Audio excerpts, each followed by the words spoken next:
pessoal, eu estou em casa, aqui em Santa Cruz do Sul, isolado, né? E tantas notícias tristes que nos chegam, eu fiz uma letra e uma melodia em forma de oração, uma súplica a Deus pelo nosso Rio Grande do Sul. O pessoal pode compartilhar se quiserem. Vou tentar fazer aqui, vou ver. Senhor, tua decisão é o que me basta, mas sobre esta situação que se arrasta, eu venho suplicar. A chuva que hoje cai sem piedade, arrasando por aqui belas cidades, eu peço ao Senhor para cessar. Senhor, por favor, escute a voz de cada irmão, clamando vem pedir em oração, para toda essa tristeza terminar. O Senhor é Pai, é nosso Salvador, por nós tem muito amor. Venho lhe pedir de novo, não desampare nosso povo. O Senhor é Pai, é nosso Salvador, por nós tem muito amor. Venho lhe pedir de novo, não desampare nosso povo. Senhor, por favor, escute a voz de cada irmão, clamando vem pedir em oração, para toda essa tristeza terminar. O Senhor é Pai, é nosso Salvador, por nós tem muito amor. Venho lhe pedir de novo, não desampare nosso povo. O Senhor é Pai, é nosso Salvador, por nós tem muito amor. Eu venho lhe pedir de novo, não desampare nosso povo.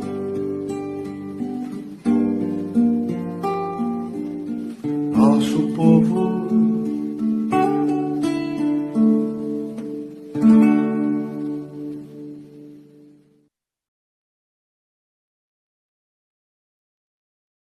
Boa noite a todos que nos acompanham na terceira sessão da quarta temporada do curso Medicina da Pessoa, postergada por 2 semanas em função desta situação surreal que estamos vivendo, em que acordamos desconfortáveis todas as madrugadas como num pesadelo, só para descobrirmos que isso está mesmo acontecendo. Mas como o nosso desânimo e a nossa tristeza não vai baixar o nível das águas, recomecemos. Eu quero dar as boas-vindas aos 929 estudantes das 31 universidades apoiadoras desse curso, que se inscreveram na expectativa de buscar uma qualificação diferenciada na formação médica, tão aviltada pelas políticas governamentais que equivocadamente supõem que legiões de profissionais subqualificados podem melhorar o panorama da saúde no nosso país. Eu agradeço às escolas médicas que responderam ao nosso chamado e aceitaram participar desse projeto como apoiadores e, mais do que isso, motivaram seus alunos para que se inscrevessem. Igualmente agradeço a participação efetiva do Sindicato Médico do Rio Grande do Sul, presidido pelo Dr. Marcos Rovinski, um parceiro da primeira hora, e é o CREMERS, na presidência do Dr. Eduardo Trindade, que recentemente se incorporou ao Clube dos Apoiadores. Agradeço a ambos. Igualmente, tenho de agradecer ao time de retaguarda desse curso, incluindo as nossas monitoras, a doutora Vanessa Rabelo e a acadêmica Rafaela Andrade, ao Eric, nosso eficiente TI, que tem trazido brilho e competência às nossas sessões. A sessão desta noite é da maior importância porque envolve a discussão dos aspectos pessoais do médico em formação, que se revelam indispensáveis no manejo qualificado de pacientes que, independente de suas doenças, têm em comum a fragilidade emocional, a carência afetiva e o medo do desconhecido. O primeiro tema estará a cargo do professor Sérgio Zaidaft, um reconhecido psiquiatra do Rio de Janeiro, com festejada habilidade pedagógica, respeitado pelos seus colegas e idolatrado pelos seus alunos. Ele é professor de Psicologia Médica da Faculdade de Medicina da Universidade Federal do Rio, do curso de Medicina da Universidade Estácio de Sá. É coordenador do Programa de Educação Médica da Faculdade de Medicina do UFRJ e coordenador do Programa de Mentoria da Faculdade de Medicina dessa universidade. O tema escolhido é como estimular a inteligência emocional no estudante de medicina, o que dá uma ideia exata do tamanho do desafio a que vamos submeter o nosso querido palestrante. Mas como um ardoroso admirador da sua capacidade didática, eu confesso que não conheço ninguém melhor para enfrentar esse desafio do que o caríssimo professor Sérgio Zaidaft. Meu caro Sérgio, a palavra é sua. Bom, obrigado, Camargo. Todo ano, quando tem esse curso, eu digo que eu tenho que mandar para você a atualização do meu currículo. Enfim, tem algumas coisas que não sou mais, enfim, mas tudo bem, menos importantes. Bom, obrigado pelo convite. Pedir para o Eric, por favor, fazer a introdução do nosso tema.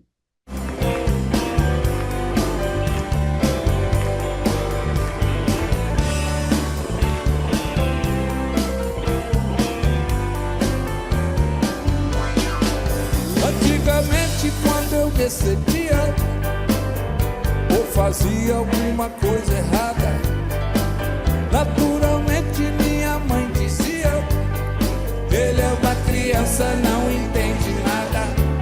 Porque eu ia satisfeito e mudo.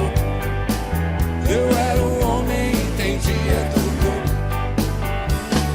Hoje só com meus problemas rezo muito, mas eu não me iludo.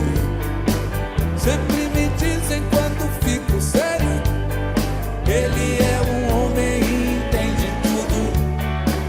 Por dentro com a alma carantada, sou uma criança, não entendo nada. E aí?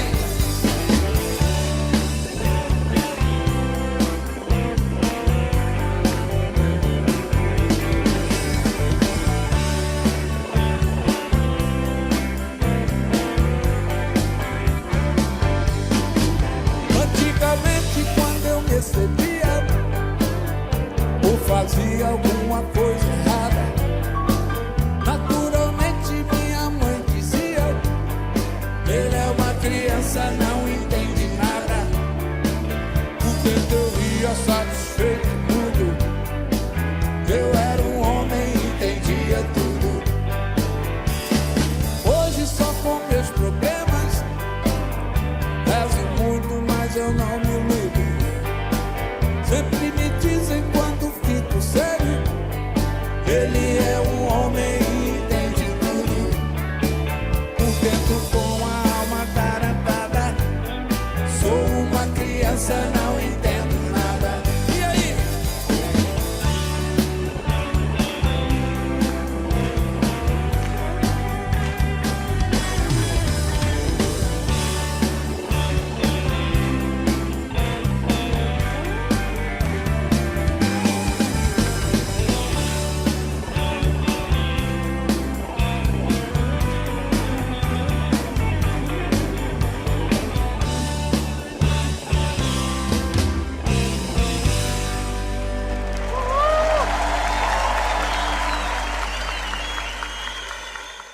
Bom, primeiro de tudo, um pequeno lembrete. A data marcada aqui ficou como do dia 6 de maio. Não vou me estender sobre isso. Vocês aí do Sul sabem muito melhor do que eu o que está acontecendo. Então, eu só quis deixar esse lembrete que, em vez do dia 20, a data prevista era do dia 6. E, por conta de tudo que está acontecendo aí, quem sabe um dia a gente aprende para que isso não aconteça mais. Bom, Desculpa te vamos lá. interromper, professor. Oi. Pode colocar no modo tela cheia? Tá ok. Obrigado, Eric.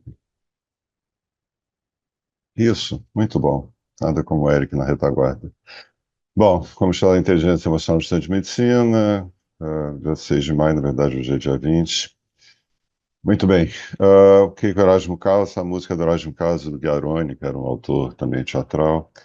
É interessante a gente observar o que ele fala do que é uma criança que entende tudo e do homem adulto que não entende nada, né? A gente pode entender que a criança que aparentemente não entende nada e por dentro é um homem que entende tudo, entende a partir da sua sensibilidade.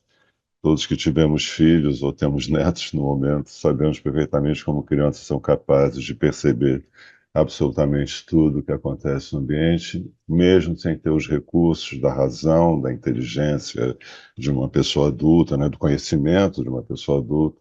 E, por outro lado, todos sabemos, da nossa própria experiência, como nós, adultos, aparentemente inteligentes, não tem ocasião em que não nos percebemos, né? Nos apercebemos da burrice de que somos possuídos, de como é que repetimos situações que prometemos a nós mesmos, de armadilhas, né? Que nunca mais cairíamos, seja para ficar aborrecido com alguma coisa, seja para se apaixonar por alguém, seja por entrar em situações de vida delicadas com pessoas amigas, queridas.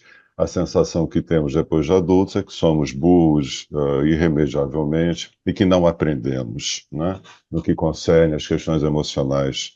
Talvez exatamente porque tenhamos, de certa maneira, perdido ou negligenciado a nossa sensibilidade quando crianças, né? Falando sobre a definição de inteligência emocional, essa é uma novidade a partir dos anos 80, 90 do século passado, em que a inteligência deixa de estar ligada exclusivamente à razão, à cognição, né? Tirar nota boa em prova porque decorou na véspera tudo e 24 horas depois da prova ninguém lembra de nada, isso é o que é considerado inteligência tradicionalmente, mas esse novo aporte na inteligência emocional e o autor que assim a defendeu, o principal deles, que é uma capacidade de identificar os nossos próprios sentimentos e os dos outros, de nos motivarmos e digerir bem as emoções dentro de nós e nos nossos relacionamentos. Vou repetir, o principal, capacidade de identificar os nossos próprios sentimentos e os dos outros, né? Isso seria a definição de inteligência emocional. É mais ampla que isso que está escrito aqui, mas é o que eu quero me ater hoje, né? Vamos falar de relação médico-paciente, né? Essas são algumas máximas que alunos de medicina ouvem desde o seu começo no curso. A primeira delas é não se envolva. Não se envolva com o sofrimento do paciente que você não vai aguentar e vai desistir da medicina. Então você, por favor, cada vez que você estiver se sentindo muito emocionado e se sentindo muito envolvido pela relação com o paciente, sabe que isso está errado. Sentir é algo que obscurece a razão, né? Uma outra também tradicional para quem trabalha em emergência, quando eu entro em emergência, eu penduro meus sentimentos no cabide e os tranco no armário. Então vocês que estão trabalhando numa emergência, vocês, por favor, deixem de sentir o que estão sentindo e coloque-os no armário e tranque-os muito bem trancados. Uma frase famosa do personagem principal do filme preferido por entre nove alunos de medicina e cursos de medicina, não tem curso que não passe esse filme, se não me engano, da década de 90, Golpe do Destino, The Doctor, uma autobiografia de um cirurgião torácico, e que só tinha como prática escarnecer dos pacientes dele, enfim, esse tipo de coisa, absolutamente imune a qualquer mal na vida, e quando adoece, resolve transformar. Mas a máxima que ele dizia aos residentes dele era entrar, cortar, sair. Não importa o nome de paciente, importa o número do leito, esse tipo de coisa. E outra, aí sim, um dos meus filmes favoritos, séries médicas favoritas do House, uma máxima dele, todo mundo mente, para que conversar com o paciente? A verdade está nos exames. Né? O que nós temos nisso? O que se vê a partir dessas recomendações? Que os alunos, paulatinamente, progressivamente, são orientados a perceber qual é o objeto da medicina. Eles entraram no curso para quê? Para tratar de doentes ou para conhecer doenças? Hã?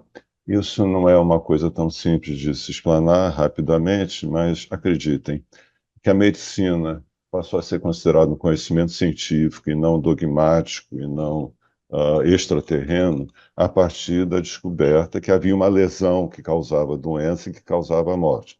Isso vem desde a permissão para se fazer necrópsia de cadáveres no Renascimento, e lá pelo começo do século XIX, segundo Foucault, esse conhecimento acumulado nas necrópsias que foram permitidas desde o Renascimento, pôde-se detectar que, por exemplo, uma área necrótica no coração pode ter sido a causa da morte súbita da pessoa que estava lá sendo necropsiada, do corpo que estava sendo necropsiada, desculpe. Então, é isso, Foucault saiu errado, desculpem, tem o U depois do O, por mais que a gente reveja, sempre sai uma burrice dessas. Então, o objeto da medicina, para ser considerado conhecimento científico, é a lesão, né? E por que isso é importante? Porque a emoção obscurece a razão, né? Se formos nos ater aos nossos sentimentos, nossa razão, nossa necessidade de podermos verificar qual é a doença que o paciente tem e podemos tratar dele com cientificidade, nós não podemos nos emocionar, né?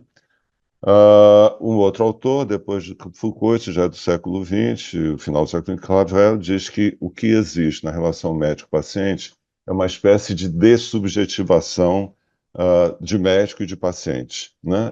Dessubjetivação no sentido, o que caracteriza a subjetividade, ou seja, meus sentimentos, minha visão de mundo, minha ideologia, meus princípios, meus valores, minhas relações, é o que me caracteriza como sujeito, portador é horrível, né? Mas sim, tendo uma subjetividade, portador parece doença, mas enfim, eu sou eu porque eu sou característico e único comigo mesmo. Essa é minha subjetividade, são meus sentimentos, né? Coração, sede dos sentimentos, eu sei que não é, mas enfim, é assim que a gente entende. Ou seja, Clavel, seguindo Foucault, a relação médico-paciente não existe. Por quê? Porque é exigido do médico que ele veja o paciente não como um ser com subjetividade, mas sim como uma doença. E o próprio médico também não pode sentir, experimentar emoções no seu exercício, no seu trabalho cotidiano, porque isso obscureceria a sua razão e prejudicaria o paciente. Então, o médico não é o médico, ele é um representante da instituição médica. Então, não existe uma relação de dois sujeitos, um médico e um paciente, e sim uma relação instituição médica-doença. No entanto, apesar disso, por mais que esses autores tenham absoluta razão, epistemologicamente falando, não se trata de uma questão de princípios ou de valores de pessoas que são estragadas, nada disso, é uma formação do próprio conhecimento médico, que está na base do próprio conhecimento médico, né? Então, não se trata de termos bons princípios, de sermos bem intencionados. Nós somos, quando entramos nos cursos de medicina, treinados, aprendemos a esquecermos que temos emoções e sentimentos, porque isso atrapalha. No entanto, seres humanos que somos, por mais que sejamos treinados nisso, continuamos inevitavelmente, inexoravelmente nos relacionando uns com os outros. Nos relacionando, experimentando sentimentos quando nos relacionamos com outros seres, independentemente do ser que estamos falando, com maior proximidade, maior envolvimento, ou menor envolvimento, menor proximidade, menor quantidade ou maior quantidade de afetos despertados na relação. Aqui onde eu moro tem um gari da Conluve, não sei se conhecem, no Rio de Janeiro, os garis usam um uniforme cor de abóbora, é um senhor negro, deve ter uns 60 anos, e todo dia de manhã, quando eu saio, ele está varrendo a rua, e é sempre muito bem-humorado. Ele me faz um bem enorme, eu posso acordar péssimo com as notícias do mundo, do Rio Grande do Sul, do Brasil, do mundo, e ele dá um bom dia e sorri. Eu não sei o nome dele, nunca conversei com ele, mas me faz um bem enorme. Que pode ter alguma coisa de esperança no mundo, alguém que dá um sorriso de graça para uma outra pessoa. Sei lá o quê, porque é assim, né? que é transferência e contra-transferência? Falando de modo muito rápido, transferência em psicanálise é usado por um cliente, um paciente que chega ao consultório de um analista e transfere suas expectativas para esse ser que é portador de um lugar, que é um analista que vai ajudá-lo. Transferência, então, é o depositar no outro uma expectativa, uma esperança que eu vou ser cuidado, possivelmente como os seres da minha infância que cuidaram de mim, meus pais, avós, babá, o que seja, né? Que eu vou ser cuidado com atenção, com desvelo, com carinho, com cuidado, né? Quanto à transferência, para outro lado, no sentido estrito do termo, quais são os sentimentos despertados no analista, no psicanalista, a partir desse depósito de sentimentos nele. Pode ser entendido também como antes de qualquer situação trazida pelo paciente, dependendo, enfim, do gari que eu vejo aqui, contra-transferencialmente, vamos chamar assim. Eu adoro o senhor, não sei o nome dele, mas o sorriso que ele me dá, eu sinto o mesmo por ele. Então, contra-transferência, muito resumidamente, em psicanálise é mais ou menos isso, não dá para aprofundar muito. Quais são as estratégias para poder se ter algum tipo de antídoto a esse curso de medicina que espera que os alunos deixem de ter subjetividade? Ter algum espaço para a expressão dessas subjetividades. Quais são os espaços utilizados pelo curso de medicina que se dão conta que esse tipo de formação, como já está descrito em vários trabalhos, diminui a empatia dos alunos, principalmente a partir do momento que eles entram em contato com os pacientes, geralmente no final do segundo ano, começo do terceiro ano. Então, quais são os espaços para isso, para que os alunos possam dizer como estão se sentindo, como se sentiram ao começar a atender pacientes, a fazer anamnese de pacientes internados. Uma dessas estratégias são os chamados cursos que eu resumi como cursos de humanidades. Tenham o nome que tiverem, tenham o nome de humanidades na saúde, tenham o nome de psicologia médica, de relação médico-paciente, de narrativas na medicina, o que for. Todos esses cursos pretendem resgatar essas disciplinas, né, melhor dizendo, essas cadeiras, como a gente chamava antigamente, têm a finalidade de resgatar o que há de humano. Enfim, parênteses, o que há de humano muitas vezes é o que pior existe no mundo, né? Mas humanidade ficou consagrado com essa parte, digamos, superior nossa de seres humanos, talvez sejamos a pior espécie que existe nesse planeta. Mas ficou consagrado que humanidade se refere a uma coisa boa, generosa, caridosa, né? Empática, né? Com o sofrimento alheio. Além dos cursos de humanidades, vários autores também falam da importância de ter algum espaço para a arte, seja a arte desenvolvida pelos próprios alunos, como diários de campo, narrativas, música, pintura, como estimulá-los a ver algum tipo de filme, a ver algum tipo, ler literatura de ficção, não apenas medicina, que se apropriem do conhecimento literário, cinematográfico, musical do mundo. Ano passado, retrasado, não me lembro, parênteses, Milton Nascimento fazia 80 anos, acho que foi 2021 ou 22, não, foi 22, 26 de outubro de 22, eu estava tomando a presença dos alunos, um grupo em roda, cerca de 20, 25 alunos, quando eu estava na presença, e hoje é dia 26 de outubro, sabem quem faz anos hoje? Milton Nascimento. Eu olhei em volta, a cara era de absoluto pasmo, quem é essa pessoa de quem eu estava falando. Evidentemente, eu ameacei de dar zero para todo mundo, se não soubessem. Alguém ainda falou, fala uma música dele aí, professor. Eu me recuso terminantemente. Enfim, não é possível, desculpem, é meu gosto, não é possível que alguém não saiba quem é Milton Nascimento.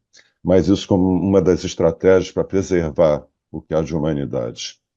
Mais que tudo, como estimular a inteligência emocional no estudante de medicina, que os docentes não esperem, não exijam dos seus alunos que eles sejam que nem eles. Né? O fato de alguns docentes acharem que deram, aspas, certo na vida de médicos e de docentes, fazendo essa ginástica de uma amputação dos próprios sentimentos, de amputação da própria subjetividade, como se isso fosse exclusivo da sua atuação enquanto profissionais, não percebendo que não existe essa possibilidade para seres humanos de amputar a sensibilidade num setor e manter a sensibilidade em outro setor. A história, quando eu largo o trabalho, eu fecho a porta, entro em casa e esqueço. Seres humanos não somos máquina. Nós não temos a capacidade de ligar e desligar a sensibilidade como se fosse um interruptor. Isso não existe. Eu tinha prometido a mim mesmo, uma das minhas burrices é apresentar alguma coisa pela qual eu sou apaixonado e de uma maneira enfática. Eu tinha prometido a mim mesmo hoje falar de modo tranquilo. Não consigo. Eu continuo burro, não aprendo esse tipo de coisa. Mas o que eu quero dizer finalmente é que o mais importante de tudo para estimular a inteligência emocional no estudante de medicina é não deformando eles. Os alunos, quando começam a atender pacientes internados nos cursos de propedêutica ou de semiologia, seja como chamar, se percebem absolutamente espantados que os pacientes com quem eles conversam, inúmeras, milhares de vezes, eu sou professor há mais de 40 anos, milhares de vezes já ouvi os alunos dizendo como é que o paciente ou a paciente, no final, me deu parabéns, que eu já era bom médico, me desejou sucesso, agora com o celular tira retrato de mim para mandar para os netos. E eu assim, e os alunos dizendo, eu não sei nada de clínica médica, como é que eu estou usando o paciente para aprender a colher história, como é que eles dizem para mim que eu já sou o doutor que eles querem ter? Por que que eles são o doutor que o paciente querem ter? Os pacientes querem ter? Porque conversam com as pessoas sobre a história delas. Então, por favor, senhores docentes, não deformem seus alunos. É isso. Obrigado. Espero ter estado no tempo. Obrigado, Camargo.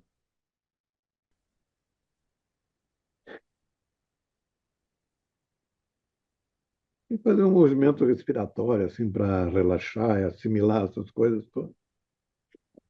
As perguntas vão ficar para o final e eu pediria que as pessoas coloquem no chat as suas questões ou digam que querem formulá-las diretamente.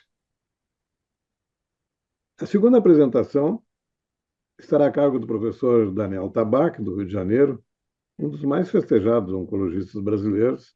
Ele possui graduação em medicina na Universidade Federal do Rio e especialização em medicina interna, em hematologia e oncologia pela Jackson Memorial Hospital em Miami, na Universidade de Miami. Ele é membro titular da Academia Nacional de Medicina. E ele é um dos professores parceiros da primeira hora, tendo participado com reconhecido sucesso de todas as edições desse curso.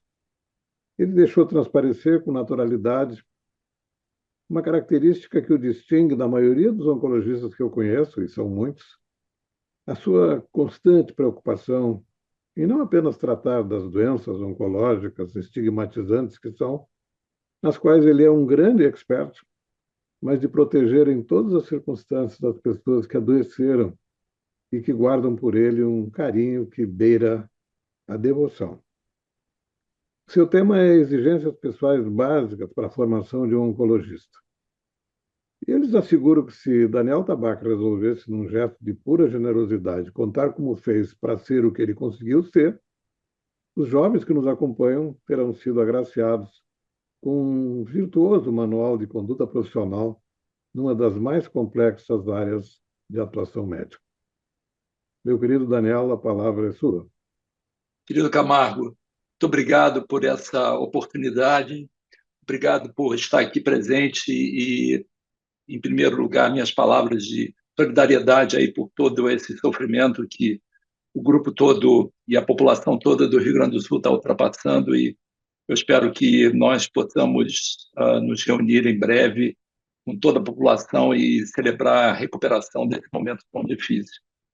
E essa tarefa que você me deu hoje é realmente desafiadora, e deixa eu compartilhar aqui minha tela, exatamente numa tentativa de descrever essas questões pessoais básicas na formação de um oncologista. Eu, na verdade, não, sem querer ser presunçoso, eu procurei me estender um pouquinho mais. Eu acho que grande parte desses aspectos já foi bem colocado na formação básica do médico, como o Sérgio colocou muito bem na apresentação inicial. Eu vou me estender um pouquinho mais, trazer alguns aspectos como hoje os dados se refletem na formação e por que nós vemos hoje uma limitação muito grande no mundo e também aqui no Brasil a formação do profissional na área do tratamento do câncer. E para me orientar nesse processo, eu pretendo apresentar essa agenda com essas perguntas que eu pretendo responder na minha apresentação. O que é oncologia como especialidade médica? Como é que é a prática da oncologia? Quais são as características do oncologista, seja um cirurgião ou clínico mais apreciado pelos seus pacientes?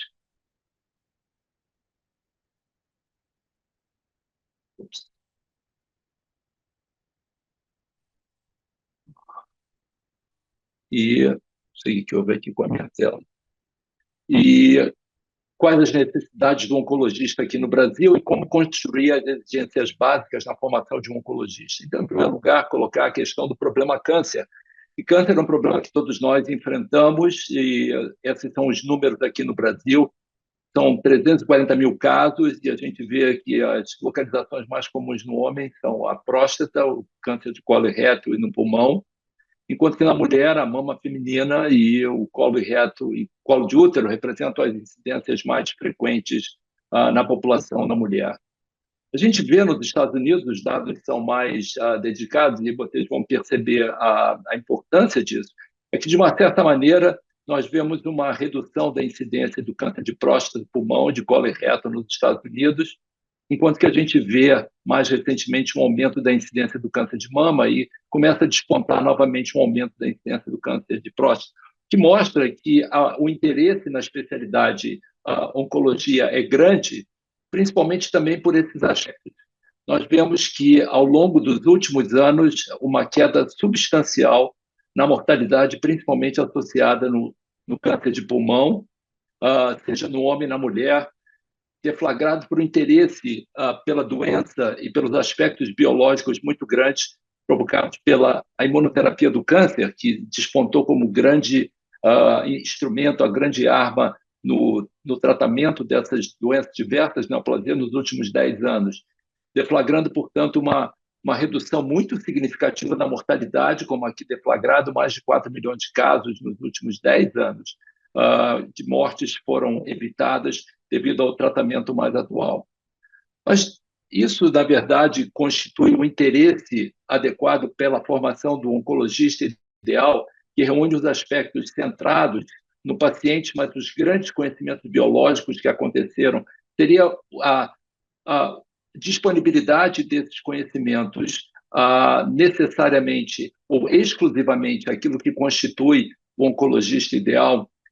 A gente vê o seguinte: essa análise desse grupo de pesquisas verificou não só para o oncologista, mas para o médico em geral, que a razão pela qual o profissional escolhe a sua especialidade, 46%, quase metade dos profissionais, escolhem isso devido à possibilidade de interação com os pacientes. É interessante que só 10% avaliam isso pela necessidade do ganho associado à profissão. Então, se a gente vê por especialidades, quais dessas especialidades elas são muito felizes no trabalho? Esse estudo é de 2019 do Medscape, mas, na verdade, os números não são muito diferentes na análise que acontece anualmente,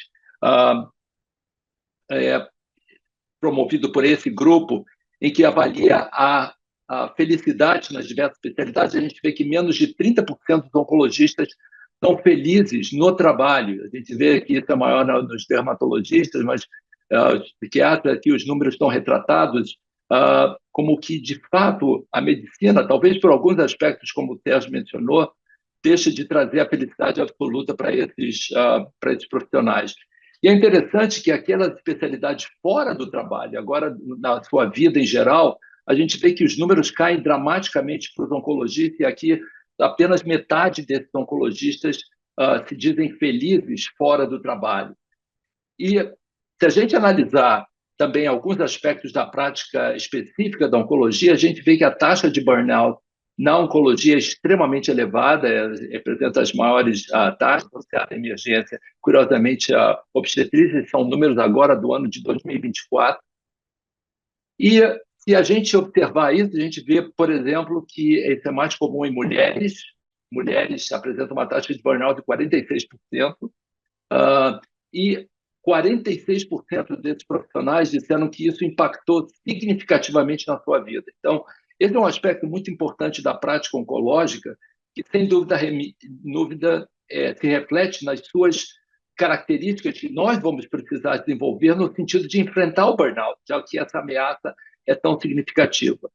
E essa ameaça do burnout ela está muito presente, principalmente agora, isso dentro do sistema americano, através das várias tarefas burocráticas que esses profissionais precisam enfrentar, mas não apenas isso.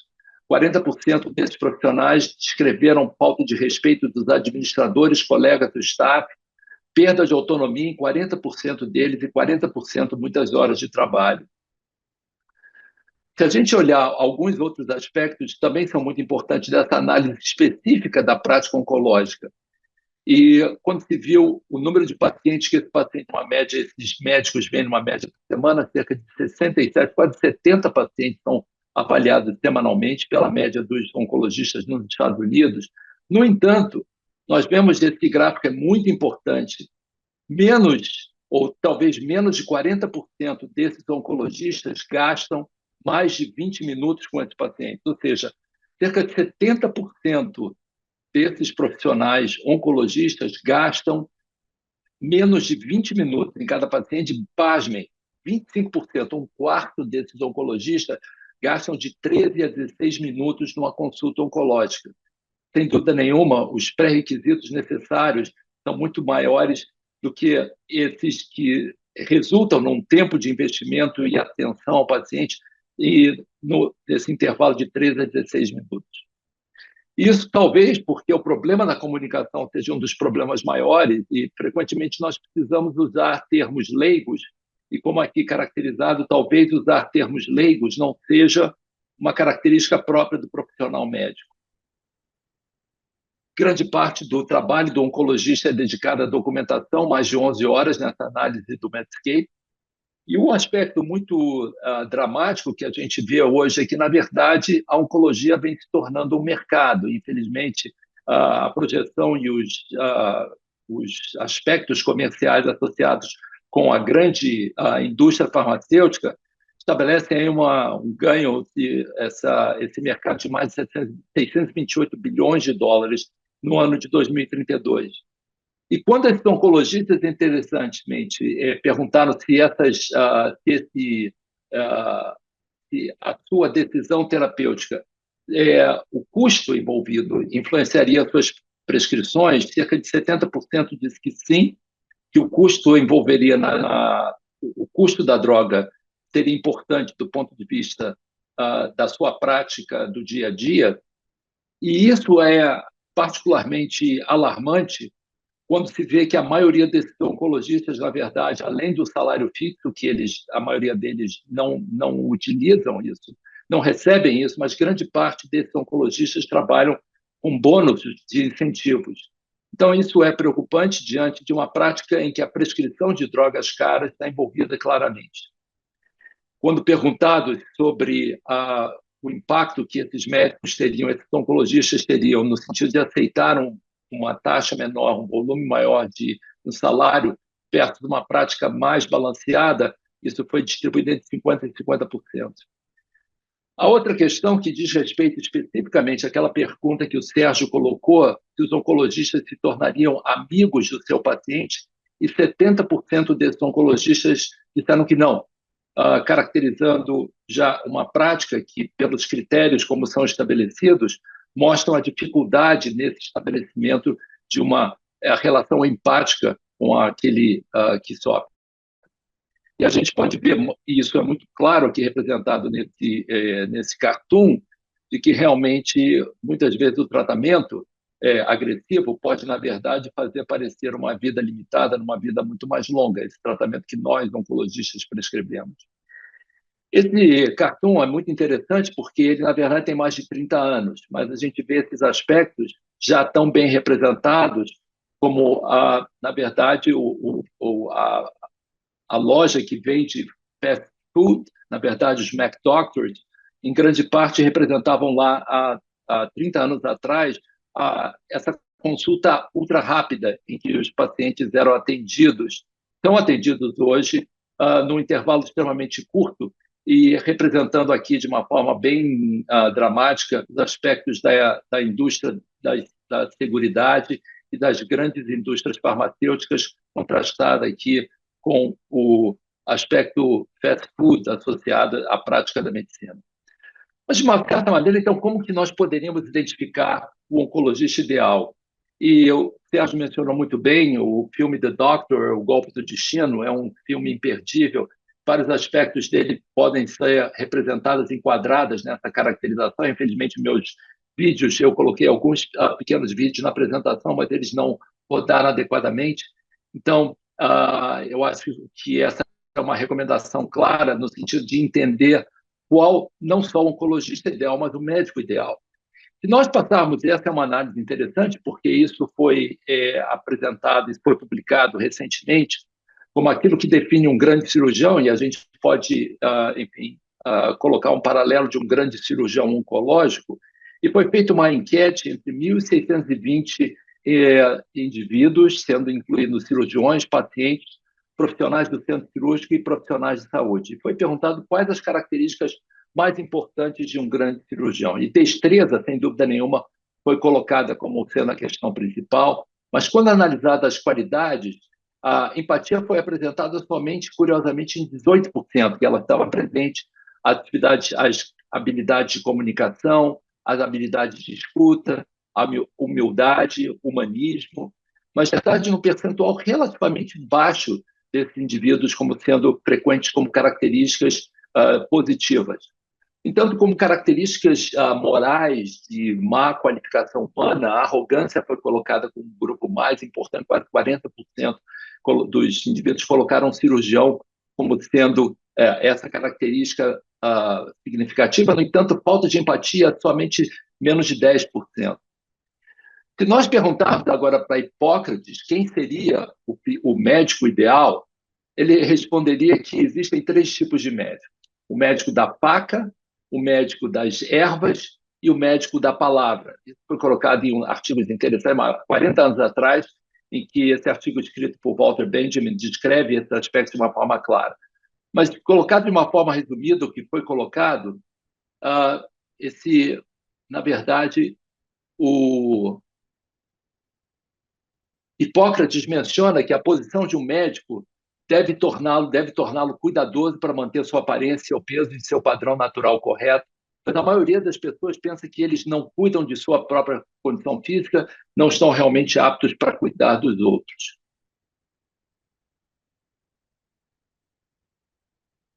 Em segundo lugar, ele deve ter uma aparência limpa e usar boas roupas, usando um perfume de cheiro doce, que deve ser um perfume totalmente insuspeito. Isso é agradável quando se visita os pacientes. Além disso, ele deve observar regras sobre seu efeito não físico, não apenas no sentido de ficar quieto, mas também de ser autocontrolado em todos os aspectos da vida, pois isso tem o melhor resultado para a sua reputação. O seu caráter deve ser de um cavalheiro e, como tal, honrado e gentil com todos, pois as pessoas não gostam de agressividade e interferência, mesmo que essas qualidades às vezes sejam úteis. Ele também deve estar atento à sua capacidade técnica, pois as pessoas gostam do mesmo remédio em pequenas doses. E na expressão facial, ele deve ser controlado, mas não sombrio, pois a severidade pode indicar aspereza e ódio pela humanidade, enquanto um homem que cai na gargalhada e é muito alegre é considerado vulgar. Isso deve ser especialmente evitado. Normalmente, ele deve ser justo em suas relações sociais, a relação entre médico e paciente é estreita, os pacientes submetem-se aos médicos, provavelmente sempre encontrarão mulheres e meninas e entrarão nas casas com bens valiosos. Em relação a tudo isso, portanto, ele deve manter sob estrito autocontrole. É assim que Hipócrates descreve quais são os requisitos físicos e psicológicos de um médico. E, sem dúvida nenhuma, os oncologistas devem se enquadrar nisso. Esse aspecto interessante da Sociedade Brasileira de Oncologia Clínica trouxe esses aspectos e gostaria de conhecer melhor o perfil do oncologista brasileiro. Isso foi publicado. Foram entrevistados, então, 761 oncologistas clínicos que foram associados à sua participação em mais de 200 municípios em todas as regiões do Brasil. O período foi de 26 de maio a 31 de setembro de 2023, 20 minutos de aplicação do questionário, para médicos oncologistas associados à Sociedade Brasileira de Oncologia Clínica de abrangência nacional. A maioria deles localizados em São Paulo, no Rio de Janeiro, com 27% dos entrevistados. Então, 49% deles atuavam somente como oncologista clínico geral, 35% como oncologista geral e especialidade, e 16% só da especialidade. Desse total de entrevistados, 60% tinha titulação em oncologia clínica, 71% eram homens, 25% já haviam atuado em outros estados que não o seu atual, e 22% tiveram experiência em outros países. 36% tiveram acesso a novas tecnologias, parcial. 44% tiveram acesso a altas tecnologias somente por meio de judicialização. Na rede particular, 58% dos oncologistas teve acesso parcial a novas tecnologias e 2% através de judicialização. E dessa maneira, foi questionado dessa forma aos oncologistas os desafios que eles enfrentavam. Então, foi questionado a eles quais eram os problemas maiores que esses oncologistas enfrentavam. 75% dos profissionais estavam satisfeitos com a sua carreira em oncologia, mas 55% dos oncologistas se diziam estressados com a sua atuação. E a razão do estresse era devido a 54% pela dificuldade no acesso a novos tratamentos, 46% aos altos custos dos medicamentos, 36% por subfinanciamento ou gestão ineficiente do sistema de saúde, com foco no tratamento oncológico, 30% com diagnósticos tardios, 30% com excesso de demandas do WhatsApp, 21% por deficiência na incorporação de novas tecnologias e, vejam, somente 20% por falta de estrutura adequada para oferecer tratamento humanizado, integral e individualizado. E isso nos traz de volta a essa questão, e esse diapositivo também tem mais de 30 anos atrás, e tem a ver exatamente com aquilo que o Sérgio mencionou. E o médico se dirigindo ao seu Twirlinger, o que ele precisa, o que eu precisa, na verdade, é um pouquinho de cuidado humano, um tato, um cuidado, o toque, um sorriso calente que mostre preocupação, e todos os quais eu tenho medo não fizeram parte do meu treinamento como médico. E essas questões, muitas vezes, são usadas de uma forma que se superpõe, elas estão interligadas. Aquilo que representa a medicina humanizada, o humanismo e humanidades médicas. A questão fundamental é como é que nós podemos medir isso, já que isso foi caracterizado como importante, como o Sérgio mencionou. No entanto, a gente vê que dentro do universo do oncologista, infelizmente, apenas 20% dos oncologistas aqui no Brasil se preocupa com a inexistência da chamada medicina humanizada. Então, a medicina humanizada ela tem 3 pilares. O primeiro deles é a visão holística do paciente, holística, que vai muito além de tratar apenas os sintomas físicos ou a doença em si. Ela significa entender o indivíduo como um ser complexo, com emoções, histórias, valores, desejos e medos. A medicina humanizada busca perceber o paciente em sua totalidade, levando em consideração todos os aspectos de sua vida e saúde, sejam eles físicos, emocionais, sociais e psicológicos. É preciso que haja comunicação e empatia. Ouvir é uma arte nesse contexto. Ouvir significa realmente entender o que o paciente está expressando. É essencial estabelecer uma comunicação clara, aberta e empática, criando um ambiente seguro para que o paciente se sinta à vontade para compartilhar seus sentimentos, dúvidas e preocupações. A empatia nesse cenário age como uma ponte que conecta o médico e paciente, permitindo que eles se entendam muito. E é necessário que haja uma participação ativa do paciente, em que muitas vezes no modelo tradicional o paciente é visto como um mero receptor de informações de tratamento. Já na medicina humanizada, ele é encorajado a ser um participante ativo em todas as etapas do seu cuidado. Já o humanismo, pela definição do International Humanistic Ethical Union, na sua Assembleia Geral, em 1996, definiu o humanismo como uma postura de vida democrática e ética que afirma que os seres humanos têm o direito e a responsabilidade de dar sentido e forma às suas próprias vidas. Representa a construção de uma sociedade mais humana através de uma ética baseada em valores humanos e outros valores naturais, no espírito da razão e na investigação livre através das capacidades humanas. Ela não é teísta e não aceita visões sobrenaturais da realidade. Já as humanidades médicas, que foram valorizadas, como o Sérgio mencionou, representam o questionamento interdisciplinar dos diversos aspectos da prática médica, da educação, da pesquisa associados ao lado humano da medicina. As artes e as ciências sociais contrabalancam o reducionismo das ciências biomédicas, que se baseiam no conhecimento que potencializa a previsibilidade do diagnóstico, investigação e tratamento das doenças. Como o Sérgio mencionou, o currículo das escolas médicas é desenhado de tal forma que as humanidades não são incluídas de forma satisfatória. Esse fato limita a compreensão do estudante das crenças e culturas de seus pacientes e compromete a noção de saúde e cura. Por que isso é importante? Porque as humanidades médicas reduzem a distância entre a biomedicina e as ciências humanas com filosofia, história, sociologia e antropologia. Promovem uma abordagem centrada no paciente.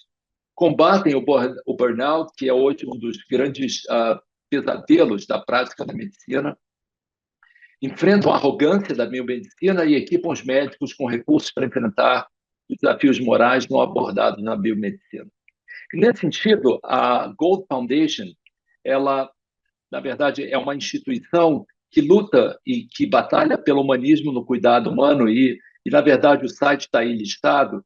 Ela representa uma fonte extremamente rica de informações, de conselhos e conceitos, uma base de referências extremamente importante e que serve para fundamentar vários aspectos que devem ser valorizados.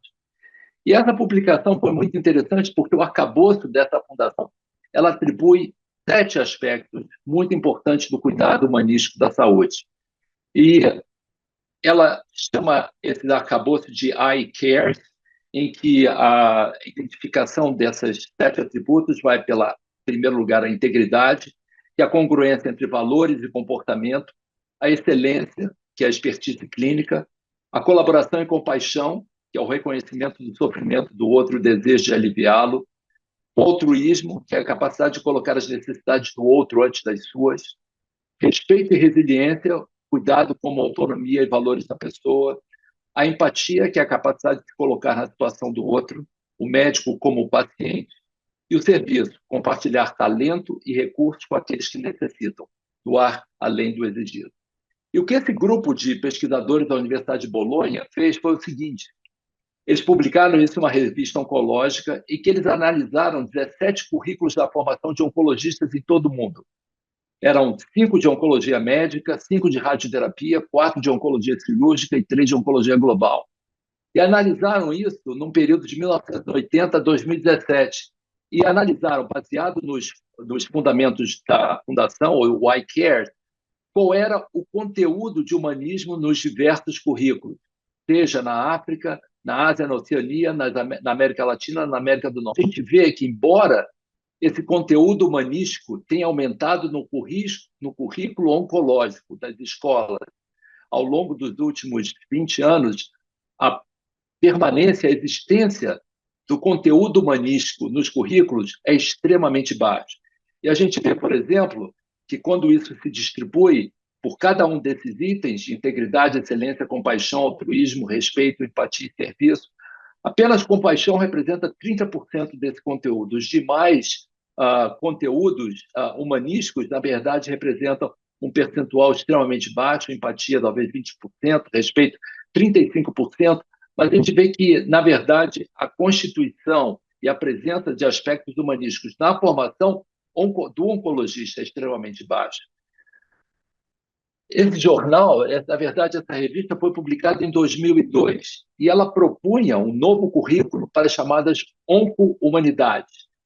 E ela coloca da seguinte maneira, não sei se vocês conseguem visualizar todos na tela, mas eu vou ler, nesse core, nesse centro das atividades da biomedicina, como ela se estabelece, anatomia, fisiologia, farmacologia e as diversas especialidades, nós vemos a necessidade desses aspectos das humanidades médicas e por que eles seriam importantes. Por exemplo, estudos religiosos e teologia para entender melhor sofrimento, doença e morte. Arqueologia para entender melhor genética e genômica. A interação da antropologia e as diferenças étnicas. A matemática para entender a estatística e análise de dados. Política para a compreensão melhor das políticas de saúde. A psicologia relacionada à comunicação. A importância da literatura para valorizar a relação médico-paciente. Literatura não só inglesa, mas russa. Nós temos vários exemplos de como isso é importante. A economia para entender a economia da saúde, a filosofia para entender a lógica, a ética, a filosofia da ciência, a bioética, a história para entender melhor a história da medicina, ciência e tecnologia, a história da arte na sua associação com a arte corporal e o direito para entender a jurisprudência médica e questões médico-legais. Esse currículo, essa publicação foi publicada numa nova revista oncológica também, o mesmo grupo da Universidade de Bolonha, como que elas poderiam permitir essa interação entre o cuidado oncológico e as necessidades de pacientes. E todos esses aspectos foram colocados num curso de pós-graduação, que, na verdade, eu tomei conhecimento dele só recentemente, mas esse curso de humanidades ou das humanidades aplicado a um currículo oncológico de duração de 1 ano, que é fornecido pela Universidade de Bolonha e que certamente vários desses aspectos que foram mencionados e que são aspectos fundamentais, eu diria, essenciais na formação do oncologista. Então, respondendo aos aspectos das exigências pessoais para a formação do oncologista, essa foi a pergunta básica que foi colocada pelo professor Camargo. Nós temos um desafio maior que se estabelece. Essa foi a capa da revista The Economist, agora em março, em que, na verdade, a inteligência artificial associada à medicina virá ou já está aqui, sem dúvida nenhuma, presente, e esse é um novo desafio que os estudantes e, sem dúvida, os profissionais vão ter que enfrentar isso nos próximos anos. E essa associação entre aquilo que a gente chama de high-tech e high-touch, nós vamos precisar conviver com esses dois aspectos para garantir o humanismo na nossa prática. Camargo me perguntou sobre a prática pessoal e eu gostaria de poder resumir vários aspectos que ele levaram e foram importantes na minha formação. E talvez eu possa resumir isso nesse último diapositivo em uma única palavra. A palavra mente, em Yiddish, significa pessoa, humano. E eu convivi com essa palavra desde o início da minha formação, eu aprendi dela na minha escola, pelos meus pais, e ela ficou mais valorizada na presença desse que foi meu amigo por 40 anos. Jay Marion foi meu mentor, foi quem me apresentou as bases iniciais da oncologia e, infelizmente, Jay envelhecer esse ano de uma doença, curiosamente, paradoxalmente, que ele cuidou durante muitos anos. Mas, durante a sua formação, ele recebeu e foi instituído na LSU, na Universidade da Louisiana, em Shreveport, um troféu, e ele foi o primeiro ganhador desse troféu em homenagem à sua paixão e à instrução do humanismo e seu cuidado compassionado. Acho que esse é o maior aprendizado que o oncologista deve ter, e isso, sem dúvida nenhuma, deve ser estendido a todos os profissionais. Eu atribuo isso como sendo os aspectos mais importantes, fundamentais na formação do oncologista. E eu queria, mais uma vez, agradecer ao professor Camargo essa oportunidade e dedicar essa apresentação ao meu mentor, meu grande amigo, Jay Marion. Muito obrigado. A nossa terceira apresentação, ela tem a intenção assumida de fechar esse simpósio com chave de ouro. O nosso convidado, o padre Aníbal Gil Lopes, é médico, pesquisador, membro titular da Academia Nacional de Medicina e dono de um talento nato na arte da comunicação que lhe permite expressar com naturalidade a sua cultura e erudição. O tema da sua conferência será a relevância da espiritualidade no atendimento médico, que é um tema com crescente repercussão na pedagogia médica, com inúmeras publicações mostrando a importância desse atributo no enfrentamento das adversidades, angústias, ansiedades que afetam o homem diante do medo desconhecido e da fantasia da morte. meu querido confrade Aníbal Gil Lopes. A palavra é sua. Em primeiro lugar, caríssimo professor Camargo, diante de toda essa situação que vivemos no Rio Grande do Sul, eu gostaria de trazer a minha experiência de vida, que é quando nós perdemos muito e temos a oportunidade de partilhar aquilo que os outros têm, nós sempre saímos mais ricos. As nossas aparentes perdas, elas são compensadas pela riqueza que os outros nos oferecem. E esse é um pensamento de esperança e de confiança em um momento tão difícil que justificou que essa aula ela fosse adiada por 15 dias. O senhor me colocou como título, como tema, a relevância da espiritualidade no atendimento médico. Eu gostaria, de inicialmente, considerar que há dois tipos de básicos de atendimento médico. O atendimento médico voltado para a doença e é o atendimento médico voltado para o doente. Quando nós estamos olhando unicamente a doença, quando nós estamos tratando um tipo celular, um transtorno hormonal, um transtorno bioquímico, a pessoa não importa. Nós tipificamos a célula, nós fazemos uma série de testes e tratamos doenças. Mas na nossa realidade, nós nos encontramos com pessoas concretas. E muitas vezes essas pessoas não têm doenças físicas, mas se elas nos procuraram, é porque elas têm necessidade de alguma coisa. Não existe o doente que não tem doença. Eu diria, não existe aquele que se apresenta para nós e que a gente diz ele não tem nada. Se ele nos procurou, é porque ele tem alguma coisa, alguma necessidade. E este é um aspecto importante para nós descobrirmos em nós próprios alguns aspectos essenciais do exercício médico. E eu vou tomar, talvez, por defeito de formação, não é? Algumas considerações que podem parecer, talvez, um pouco fora de contexto. Mas eu gostaria de começar me referindo à Torá. No segundo capítulo de Gênesis, na realidade, nós temos ali, são alguns versículos, mas aquele que eu gostaria de me referir é o que diz: então o Senhor Deus formou o homem do pó da terra e soprou-lhe nas narinas o fôlego de vida, e o ser humano se tornou um ser vivente. Quando nós falamos de espiritualidade, nós estamos nos referindo exatamente a essa palavra, que, dependendo da palavra que escolhemos, as suas origens, as suas etimologias são diferentes, em línguas diferentes, mas que seria o espírito, a ânima, não é? É aquilo que sai de dentro de nós. A vida, Deus cria a vida soprando. Aquilo que sai de dentro dele e que vai para o outro e dá vida ao outro. Tradicionalmente, não é mais o método atual, mas durante muito tempo, se utilizava um pequeno espelho para saber se o paciente ainda respirava, se ainda tinha o seu bafo, não é? Associando a respiração à vida. É claro que um dos métodos mais fundamentais é a respiração boca a boca para, não é, restaurar a vida das pessoas.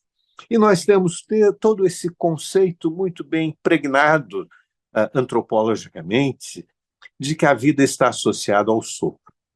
Isso eu tomei a Torá dentro de uma perspectiva antropológica, judaico-cristã, mas eu encontrarei em outras civilizações, em outras culturas, a importância daquilo que é a respiração, que é o sopro. Em inúmeras tradições de povos originários das Américas, por exemplo, o cachimbo, a fumaça, aquilo que se aspira e que se expele, são mecanismos de transferência de vida, de cura, de qualidade e do mal também. E lembrando que em inúmeras culturas, se nós formos buscar a razão, nos perguntarmos qual é a causa da doença, eles terão sempre uma hipótese, uma fé, uma certeza de que a doença é essencialmente espiritual, razão pela qual ela também deve ser espiritualmente tratada. Então, são aspectos, assim, eu diria, antropológicos, culturais, que vale a pena a gente não perder de vista, porque, mesmo no inconsciente, essas percepções elas estão sempre presentes em nós. Depois eu gostaria de pegar um texto um tanto mais recente, já é da Bíblia cristã, é do Novo Testamento, que é o início do Evangelho de João, em que em grego ele começa dizendo en arche en ho logos, kai ho logos en proston. No começo era o logos, era a palavra. E a palavra estava em Deus. Não é? E esse é um texto que talvez muitas pessoas conheçam. No princípio era o verbo, era o logos, era a palavra. E é interessante que a palavra ela é gerada, não a palavra escrita, mas a palavra falada, e essa que importa, é a palavra e não o registro da palavra o que importa. Ela se origina da movimentação do ar, do espírito. É ela que gera a palavra. E no princípio era a palavra.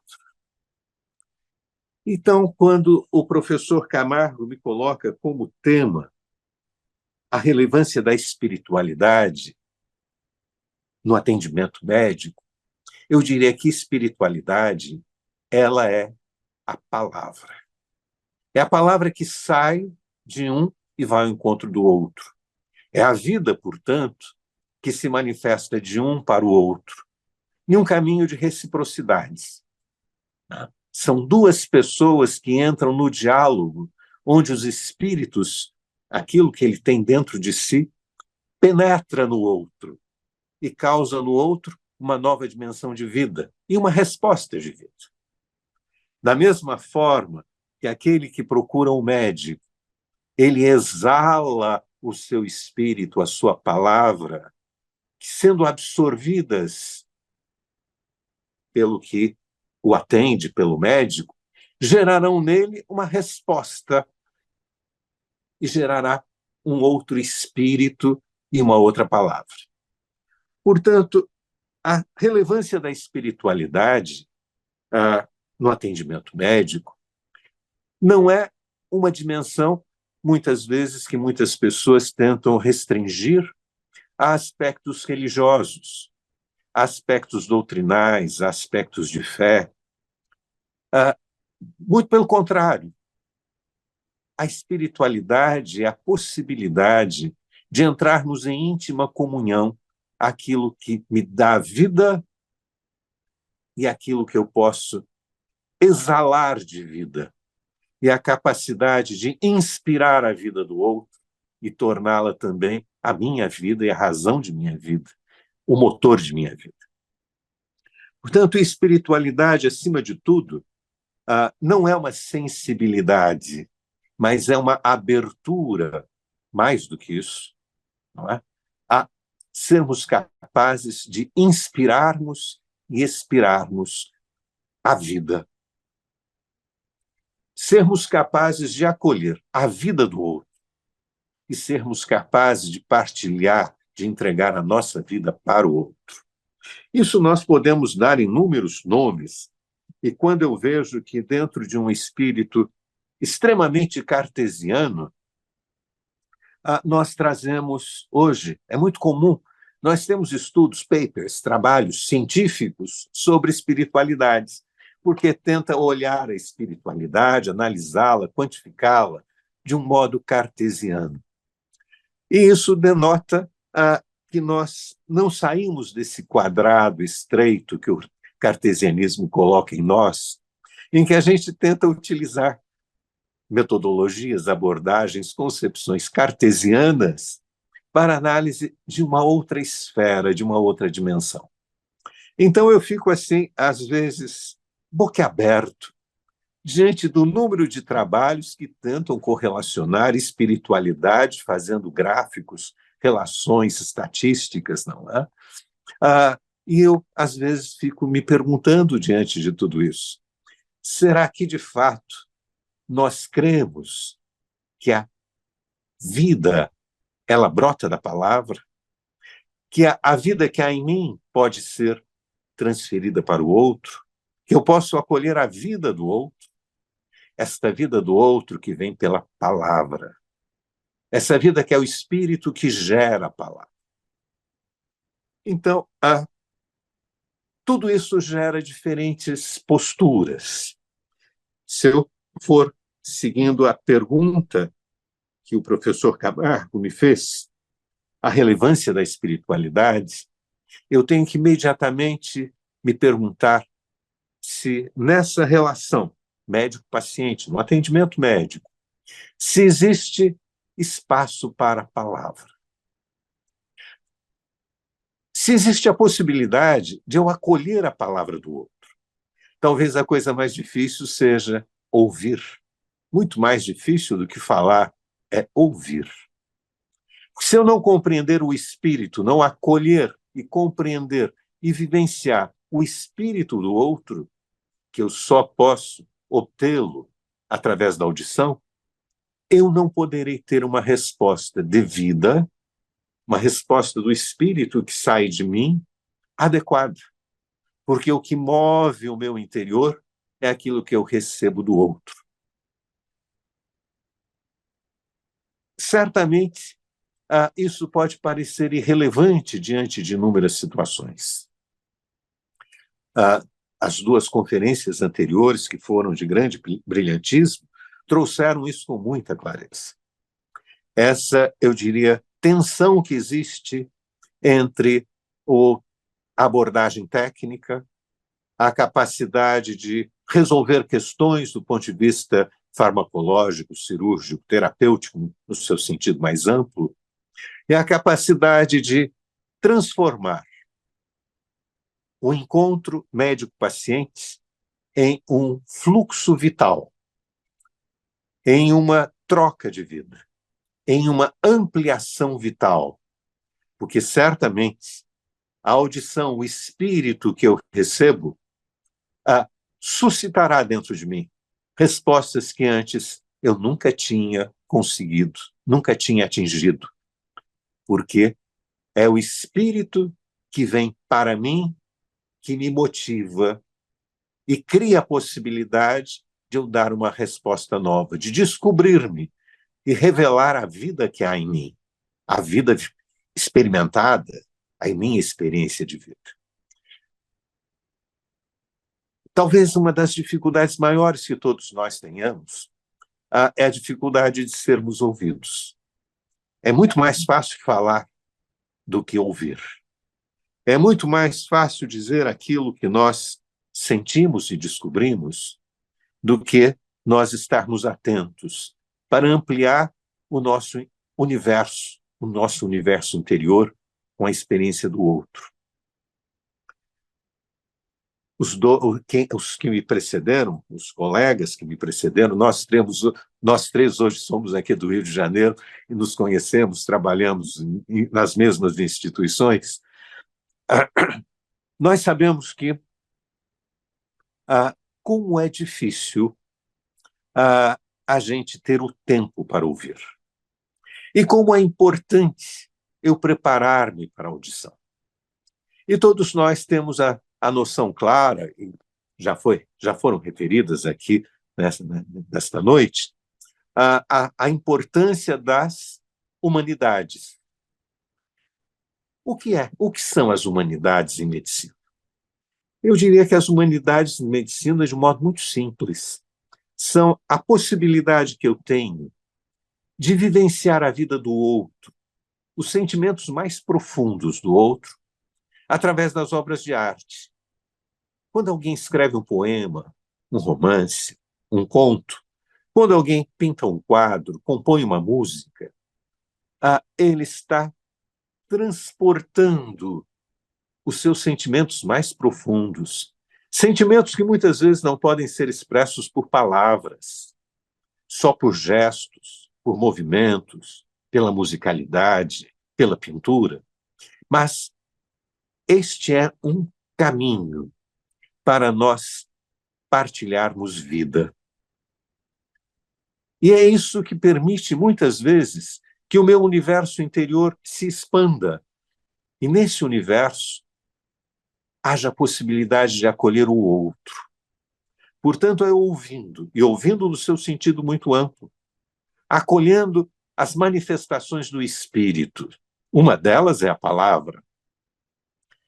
Mas o espírito se manifesta de diferentes formas. Eu diria que as artes são expressões do espírito. A tecnologia também é expressão do espírito. Que quando o meu universo interior se amplia, porque eu recebo e experimento uma dimensão que o outro me transmite, eu me torno maior. Eu não seria capaz de viver todas as experiências dos grandes personagens da literatura, das grandes obras literárias. Mas quando eu leio essas obras, aquele personagem passa a viver em mim. Eu passo a ter os seus sentimentos. Eu passo a ser a favor ou contra, eu passo a acolhê-lo ou rejeitá-lo. E este é um exercício fundamental para que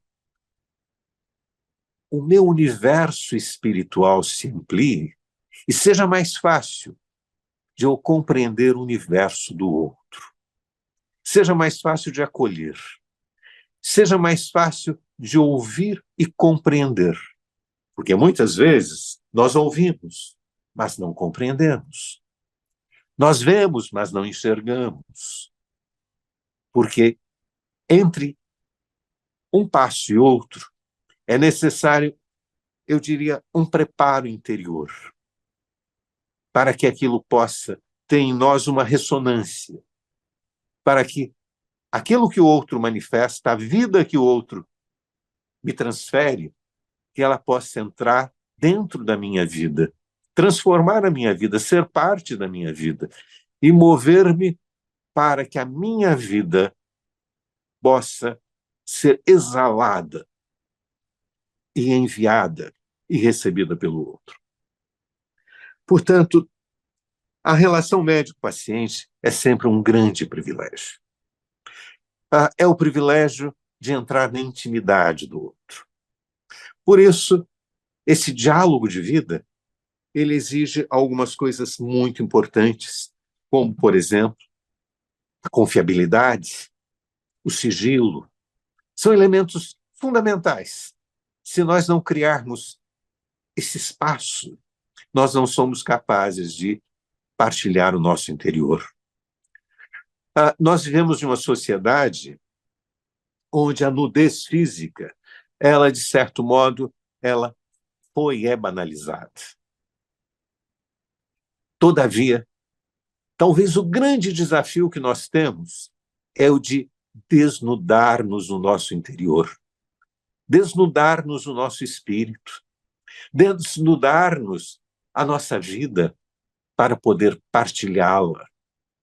E, às vezes, me causa assim um certo espanto que pessoas tão próximas, que pessoas têm uma vida matrimonial, pessoas têm vidas afetivas com expressões de sexualidade, de genitalidade, elas não são capazes de desnudar o seu interior, desnudar o seu espírito e a sua vida. E isso acontece no consultório. Isso acontece nas nossas relações profissionais, como médicos, como aqueles que cuidam da vida do outro. Eu expandiria, não só dos médicos, todas as pessoas que cuidam do outro, que vão ao encontro do outro. E que, neste encontro do outro, a nossa expectativa é que a vida floresça, que ela cresça. Não só naquele que profissionalmente nós estamos recebendo, mas que essa vida floresça em nós, para que nós possamos dar frutos para aqueles que nos buscam. Portanto, professor Camargo, eu não sou capaz de falar muito, mas eu diria que se uma coisa caracteriza o ato médico, é a partilha da vida. É a partilha da vida que pode ocorrer através do diálogo, através desse sopro divino que sai de um para o outro, que pode ocorrer, às vezes, no silêncio, porque o silêncio é uma dessas vias de comunicação de grande importância. Uma ausculta, um ouvir silencioso, um ouvir acolhedor, que permite que o outro fale, extravase seus sentimentos, que chore, que ria, não é? Que se exaspere. Isto é uma forma de comungarmos o espírito que há dentro de nós. Em alguns momentos, o silêncio é a palavra mais forte. Há coisas que somos incapazes de manifestar, a não ser através do silêncio, de um toque leve, uma presença leve, uma presença discreta, que exige aquele tempo que não é necessário que seja longo e que não precisa ser curto, porque um olhar, um toque, um aceno, eles são infinitos, eles são eternos, se eles conseguirem ser o caminho da passagem do espírito que há em nós para o outro. O espírito do outro que permeia e entra de nós próprios e gera comunhão. E aqueles que se unem são mais fortes. Na unidade se cura, na unidade a saúde se estabelece. Esse é um dos aspectos fundamentais das relações interpessoais. Mas talvez seja o aspecto fundamental biológico. Nenhum de nós existe fora da sociedade. Não só nos aspectos sociais, mas nos aspectos biológicos. Nós somos parte de uma grande colônia. De uma colônia que não existe aqui agora, neste momento, mas uma colônia que perpassa milênios, muitos milênios. Porque nós somos parte de uma humanidade que nós não temos a capacidade de enxergar claramente a sua origem, nem somos capazes de vislumbrar o seu futuro, mas nós somos parte dela. E fora dela, nós não podemos existir. E o que nos faz parte dessa humanidade é exatamente termos recebido o sopro da vida, sermos capazes de partilhar o sopro da vida uns com os outros. Eu acho, meu caro professor Camargo, que eu expressei, talvez de uma forma muito incompleta, muito precária, alguns dos meus sentimentos, e é só isso que eu posso trazer nessa noite. Obrigado. Obrigado, professor. Foi brilhante, como sempre.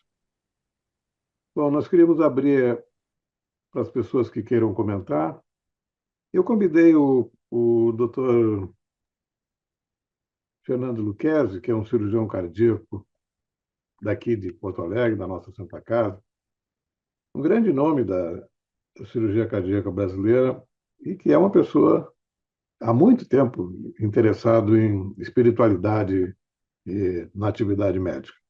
Não sei se o Lucchesi está na sala. Em primeiro lugar, Camargo, eu quero fazer um comentário. Essas 3 apresentações foram primorosas.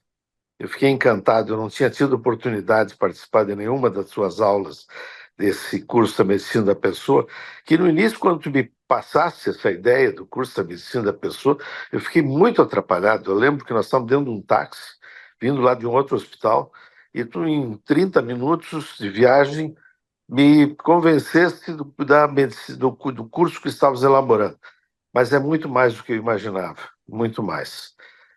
Segunda coisa, eu acho extremamente importante esse tema espiritualidade. Eu, na realidade, apesar do meu background religioso anterior, eu só fui prestar atenção na espiritualidade e as suas influências na atividade médica a partir dos anos 2002, 2005, quando minha filha estudava na Universidade de Duke, e eu não conseguia ficar tempo com ela, porque ela vivia em provas e aulas, etc. E ia para a biblioteca e descobri lá um autor fantástico, professor daquela universidade, que chama Harold Koenig, que tinha uns 50 livros publicados justamente nesse território, medicina e espiritualidade, em vários setores. Ele mesmo, um neuropsiquiatra, e 300 artigos publicados, de grande relevância. Bem, telefonei para ele e ele me disse: não, mas não vamos nos encontrar aqui na universidade, vamos sábado lá para minha casa. Sábado, passei um dia com ele, foi o dia que mudou a história da minha vida em relação a esse tema especificamente. Passamos o dia juntos, discutimos inúmeros temas, salvei um churrasco que ele estava destruindo e conseguimos ter aí uma amizade que dali por diante foi muito, muito frutuosa. Inclusive, publicamos um trabalho sobre oportunidades da espiritualidade na medicina cardiovascular, que tem sido o guia nosso aqui no Brasil. Pois, a partir daí, a Sociedade Brasileira de Cardiologia percebeu a importância da espiritualidade como uma ferramenta importante na relação médico-paciente, e nós criamos o Departamento de Espiritualidade e Medicina Cardiovascular, que hoje tem perto de 1.000 membros. A sociedade tem 14, 15 mil membros, mas o nosso departamento ele é maior do que o departamento de hipertensão, para vocês terem uma ideia. Ou seja, a preocupação do médico em relação à especialidade é muito maior do que se imaginava. Todos os congressos temos 3 a 4 simpósios, congressos brasileiros de cardiologia, sobre espiritualidade e medicina cardiovascular. Uma abordagem um pouco diferente do que o padre Aníbal falou, é a questão dos números. Isso foi importante. Nós fizemos aqui uma avaliação, aqui no São Francisco, na Santa Casa, de 345 pacientes na véspera de uma cirurgia cardíaca de risco moderado a severo. E perguntamos coisas para os pacientes todos, como você acredita em Deus? 90% afirmavam. Você usa Deus como um mecanismo de apoio no momento que você está vivendo?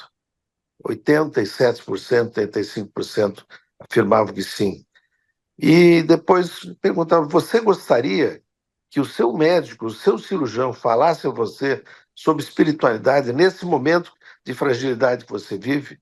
E aí foi a grande surpresa. Quase 90% responderam que sim. Os mais titubeantes eram coisa de 15%. Nós ficamos lá somando os dois grupos, quase 90% queriam que o médico participasse deles naquele momento de fragilidade, com apoio espiritual também. E aí perguntamos aos médicos. Reunimos um número grande de médicos no Congresso de Cardiologia e perguntamos quantos participavam como pacientes naquele momento, daquele momento de fragilidade, trazendo espiritualidade, etc. 20%. Ou seja, existe um gap de 60%, 70% do que o paciente precisa e do que nós médicos estamos dando. Isso me tocou demais. E a partir daí nós começamos a fazer inúmeros trabalhos mostrando a aproximação da espiritualidade com a medicina cardiovascular. E uma das coisas que surpreendeu é que a razão que os médicos não aceitam participar é porque eles não se sentem preparados para isso. Então, esse curso, esses temas que eu ouvi hoje aqui, humanização, a questão da alma, da aproximação das almas, etc., que o padre também colocou, isto é, sem dúvida, parte importante de um novo currículo médico hoje, porque é isso que os pacientes precisam. Eu acho que nós temos que levar em consideração que, nesse momento, estamos revisando o currículo médico todo, nos preparando para os novos tempos. Eu diria que nós, médicos e pacientes, constituímos aquele grupo de velas, velas apagadas, velas acesas. As almas se acendem umas nas outras como as velas. Nenhuma vela que acendeu outra perdeu sua potência, e, pelo contrário, aumenta a sua potência. Por isso, mais do que nunca, Camargo, insista nesse tema. Nós estamos motivados não só na cardiologia, mas em inúmeras outras especialidades. Acho que cada vez mais isso faz parte da formação do médico. Obrigado, Camargo. Obrigado, Luquezzi. Bom, alguém mais quer fazer algum comentário? Bom, eu fiquei pensando, Sérgio, que as pessoas não se dão conta que os pacientes, em geral, estão muito solitários, né? E que nós podemos oferecer é parceria. E isso é uma coisa importante na hora do sofrimento. Eu custei muito tempo para entender que o medo do abandono era maior que o medo da morte, quando os pacientes estão vivendo uma situação de desfecho previsível. Eu acho que as pessoas mais simples, eu queria te ouvir, Sérgio, elas têm mais facilidade de expressar sentimento. Eu fiquei pensando no teu varredor e o quanto eu não resistiria a conversar com ele, ainda mais admitindo que ele te inspira tanto, porque ele tem um sorriso espontâneo. E é o feliz porque é feliz sozinho, não precisa dos outros, do apoio, da comemoração, do festejo. Ele é feliz, né? E isso a gente só vê nas pessoas muito simples. A impressão que eu tenho é que a civilidade embrutece as pessoas do ponto de vista de facilidade de expressar sentimento. Quando a gente pede que um médico experiente conte 10 das suas melhores histórias médicas, você fica surpreso de descobrir que 90% delas envolveram pessoas muito simples. Eu atribuo isso ao fato de que a civilidade te impõe a hipocrisia do convívio social. E aí nós não somos mais reconhecíveis como éramos lá na época em que havia uma inocência que a maturidade não debaniu, mas afastou para que nos tornássemos seres mais sociáveis. O que tu acha, Sérgio? Não sei responder seu comentário, Camargo. O que eu sei aqui da minha parte, o que me impede de conversar com ele é uma timidez empedernida de que não me larga, apesar dos meus mais de 70 anos. Então, eu não sei se é por simplicidade ou não. Gostaria muito, mas eu concordo com você que, enfim, é claro que eu tenho experiências que me vêm à mente rapidissimamente, tanto do consultório privado quanto nos 40 anos na UFRJ, no hospital universitário. Mas eu me lembro, sim, certamente, de inúmeras cenas dos pacientes mais simples, como você chamou, e que ficaram marcadas. Eu me lembro nesse momento eu lembrei de uma senhora cujo filho o acompanhava numa enfermaria, ele estava internado e acabou falecendo. E eu sempre fui, apesar de adulto, uma espécie de adolescente rebelde que não admitia que minha mãe dissesse o que é que eu deveria ou não deveria comer. E numa dessas horas de almoço, em que não se tem tempo para almoçar, se vai à lanchonete do hospital e pega-se um sanduíche e vai se comendo pelo elevador adentro, que é um absurdo. Essa senhora, mãe do meu paciente, diz assim: doutor, o senhor não devia comer assim, isso faz mal para a sua saúde. Eu fiquei absolutamente embevecido com isso e agradecido para ela por todo sempre. Eu não sei se a cultura, se o crescimento, se isso faz com que a gente emburreça na nossa sensibilidade, acho que em parte sim. Se você permite eu fazer um comentário, não sobre isso, né, mas sobre a espiritualidade. É interessante, professor Aníbal, eu vou chamá-lo de professor Aníbal, claro. Ah,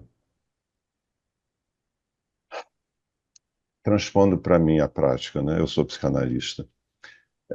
Não sou ateu, né? Eu digo que eu sou judeu e ateu, graças a Deus. Como bom judeu, eu faço piadas, inclusive disso. Mas toda a sua fala eu estava transpondo para a minha prática, que é exatamente muito tirando a palavra espiritualidade, que eu chamo de subjetividade, porque prescindo da presença de um Deus, de uma entidade teísta, né? Mas é a mesma coisa, a crença é a mesma. Seres humanos somos forjados a partir do outro, a partir do olhar do outro. Não existe ser humano que se constitua como tal, sem outros que o façam existir a partir do seu olhar. E a partir da sua fala, eu achei muito bonito o que o senhor disse. Recentemente, uma querida amiga me contou uma história que eu achei muito bela, uh, que a avó materna dessa minha amiga, ao ver a mãe da minha amiga dando de mamar, dizia que a mãe dava palavras de mamar para a neta. E eu acho que é isso mesmo, não é só o alimento que vai nutrir o bebê, mas no momento em que a gente acolhe um recém-nascido e dá de mamar, não está dando só o leite, está dando nossa cultura, nosso afeto, nosso investimento, nosso olhar. É isso. Isso aí se eu posso completar com como é que os alunos se formam. Eu estou me alongando aqui, Amado, mas eu usei menos tempo que meus colegas, então tenho o direito de me estender um pouquinho. Ah, o que a gente dá para os nossos alunos, infelizmente, é estragá-los nessa possibilidade que eles têm de estarem abertos para o contato, como se a aquisição de uma tecnologia dada pelo conhecimento médico tivesse que ser em detrimento da sensibilidade que eles trazem quando começam a atender os pacientes. É isso que faz esse estrago.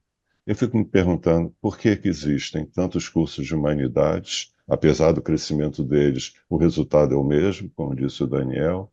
Por que existe a inclusão da espiritualidade nos cursos de medicina?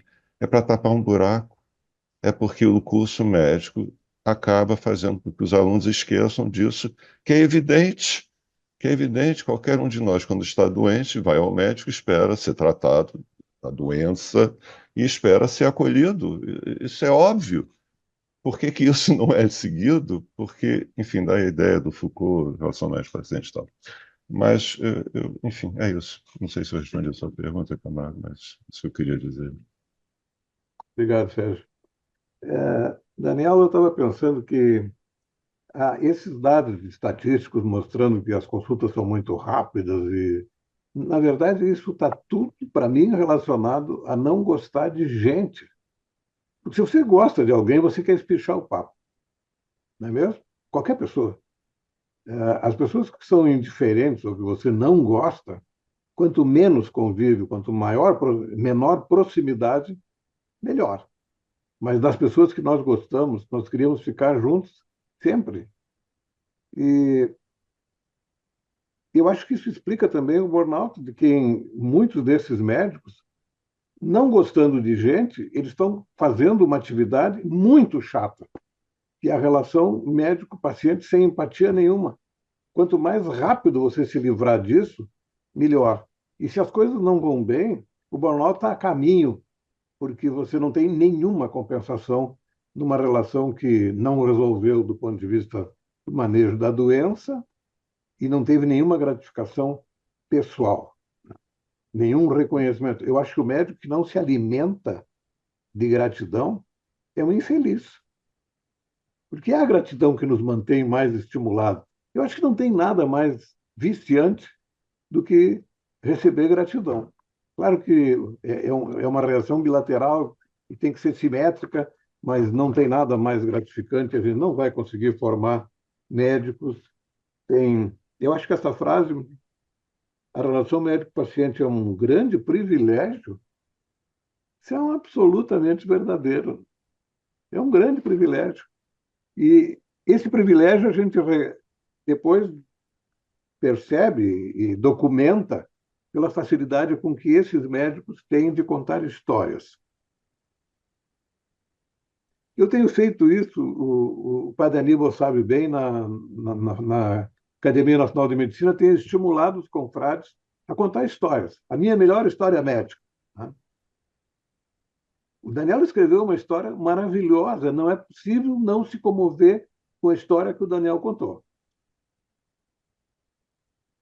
O padre Aníbal não se contentou com uma, contou duas histórias que eu tenho usado as suas histórias, padre, para separar as pessoas. Ouça essa história e eu fico olhando o seu olhinho. Se ele continuou seco, eu perdi completamente o interesse. Porque essa é a narrativa influenciada por um estímulo generoso, empático. E é só assim que a gente realmente... Eu acho que a gente tem que ensinar os estudantes a despertar nos estudantes essa descoberta. E que maravilha é ser reconhecido. Que maravilha é merecer reconhecimento. E que maravilha é suscitar gratidão. Se a gente consegue isso, a gente está trabalhando na profissão mais maravilhosa que existe. E o contraponto é uma chatice. Porque depois de 10 anos, a gente descobre que as doenças são muito chatas, elas se repetem muito.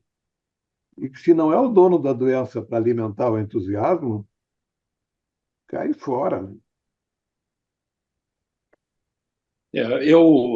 Enfim, esses números realmente são impressionantes, e principalmente quando a gente ouve que eles podem ser ainda mais dramáticos, né? A ideia de que um paciente é interrompido com 16 segundos após iniciada a sua descrição mostra claramente isso que você mencionou. Esse é outro dado que o Jerome Gruppen fala no seu livro, um dos seus livros, sobre como são os médicos, né? O que pensam os médicos. Então, eu acho que isso é extremamente crítico, principalmente na formação do oncologista. Quer dizer, nós passamos grande parte do tempo da consulta, não só os oncologistas, mas é particularmente importante, trazendo as questões que justificam ou não o tratamento, não só como prescrever, mas como, na verdade, interromper um tratamento. São momentos extremamente críticos da vida do paciente, não só do paciente, mas de seus familiares. Então, eu acho que dentro da formação, hoje, eu acho que existe uma preocupação crescente com os aspectos biológicos, são realmente fascinantes, o grau de conhecimento, mas, de forma alguma, nós podemos negligenciar, deixar de se preocupar com esses aspectos tão ricos da natureza humana, que foram muito bem colocados. Eu acho que isso é fundamental na formação do estudante e fica exteriorizado cada vez mais na formação do profissional, com as suas pressões que ambientais que nós vemos se tornar cada vez mais evidente na prática médica de hoje em dia. Então, eu acho que o oncologista jovem, o médico jovem, ele se torna, se ele não tem isso na sua formação, ele se torna cada vez mais frágil diante de um ambiente hostil e que, na verdade, não vai melhorar nos próximos anos. Então, essa é a importância que precisa ser ressaltada na formação básica, na Constituição, desses aspectos tão importantes da humanidade e que é retratada dessa forma tão agradável, tão enriquecedora, que é a literatura, as artes, a pintura, como foi mencionado, essas formas de se emocionar, permitir, de fato, que a emoção do cuidar seja traduzida nessa gratidão que você mencionou, tanto de poder participar do cuidado, como no reconhecimento por todo aquele cuidado que foi oferecido. Eu acompanhei uma estatística muito deprimente, assim, no hospital, no ambulatório de convênios, e aqui é importante ser convênio, porque o paciente não pagou a consulta, 70% dos pacientes não tinham doença orgânica. Quer dizer, a doença dessas pessoas era solidão. E o que eu percebo com um desagrado terrível, assim, é que muitos médicos ficam irritados quando se dão conta que o paciente não tem a doença que ele está habilitado a tratar. É uma pobreza terrível. E o paciente percebe imediatamente. Quer dizer, se ele tem como doença a solidão e ele se programou a consulta Imagina o tamanho da frustração dele ao encontrar um médico que, pela linguagem corporal, ele já percebeu que não tem a menor tolerância com as queixas dele. Isso que o padre Aníbal comentou, de que ninguém não tem doença nenhuma e vai procurar o médico. Não, ele tem alguma doença, claro. Assim como aquele que dói tudo, né? Quando dói tudo no corpo, a causa da dor não está aí, né? Mas o médico tem que ter sensibilidade para isso, se não tem, é muito chato ser médico. Eu acho que a primeira coisa que eu chamaria a atenção é isso. É muito chato trabalhar com uma coisa que te exige, cobra, pressiona e não te dá nenhum prazer.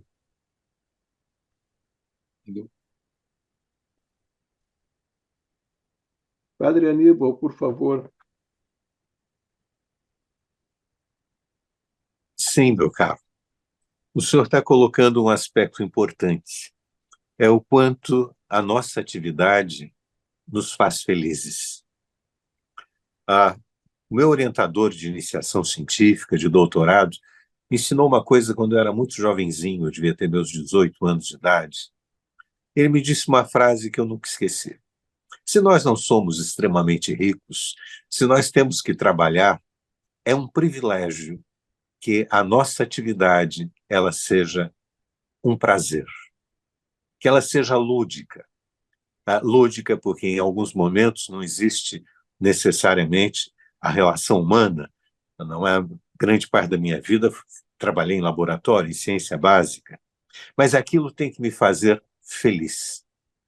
Então, talvez uma das grandes dificuldades no ensino médio é como é que a gente leva o jovem, o aluno, a descobrir a felicidade naquilo que ele faz. Ele não a felicidade dele não pode ser ganhar dinheiro, não pode ser o estímulo da recompensa de ser elogiado. Tem que existir alguma outra coisa, muito mais profunda que o faça feliz. Por isso que a sua expressão, tantas vezes repetida, por ser tão verdadeira, médico tem que gostar de gente. Essa tem que ser a razão de sua alegria. Esse contato humano tem que ser, para ele, de fato, a razão de sua vida.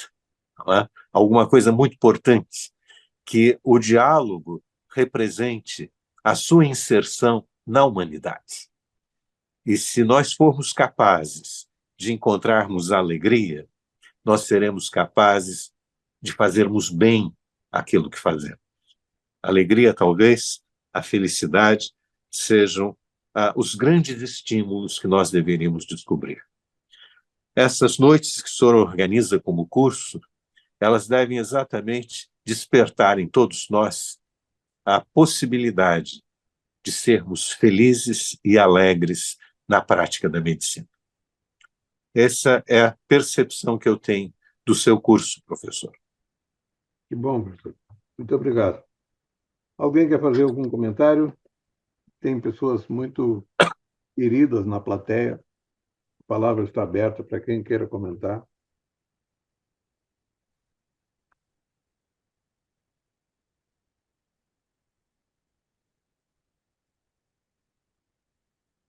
Alguma palavra final? Professor, é difícil ficar pelado o espírito interior, nós mostrarmos nosso pensamento. Sempre que eu vejo, eu participo de inúmeras atividades, não é? Quando termina e a gente tem expectativa de perguntas, eu entendo, é que a gente tem a dificuldade de se desnudar. E ao perguntar, ao responder, ao interagir, se nós não tivermos a inocência interior que nos permite ficar nus sem termos vergonha, a gente não estabelece essa relação. Então, a nudez física é muito fácil, mas a nudez interior ela é extremamente difícil. E o que o senhor nos motiva é exatamente através desse curso, e nós deveríamos exercitar isso com todos os alunos, é que nós não encontramos o outro se primeiro nós não nos desnudarmos, que é só diante da nossa nudez que o outro será capaz de expor a sua. a nudez interior. Aí nós quase ficamos sem essa sua fala final, hein? Teria sido um prejuízo danado. Muito obrigado. Nós vamos agora anunciar, Eric, por favor, a sessão de junho. Vai ser uma sessão muito interessante. Cuidado com a notícia ruim, o estupro e a extensão familiar do trauma, o NARD, e o aborto como desafio médico. São os 3 temas selecionados para a sessão de 3 de junho, daqui a duas semanas. Nós temos colocado, Sérgio e Daniel, que não participaram das sessões anteriores, nós temos colocado uma área de alguma ópera famosa no final de cada uma dessas aulas. Hoje eu escolhi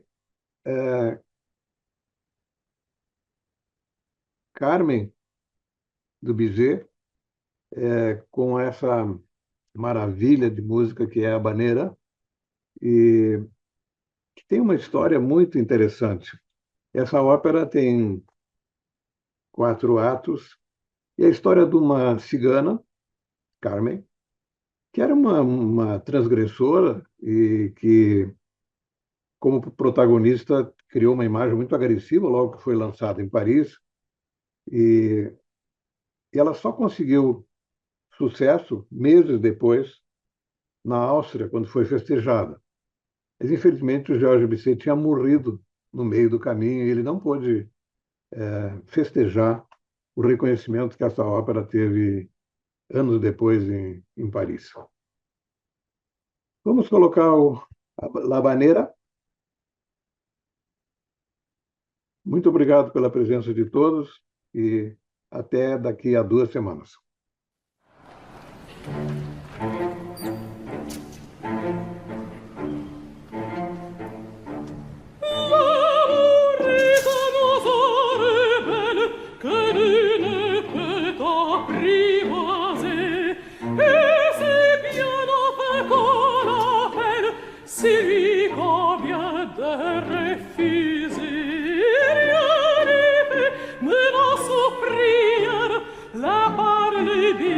L'autre c'était, c'est l'autre que je préfère.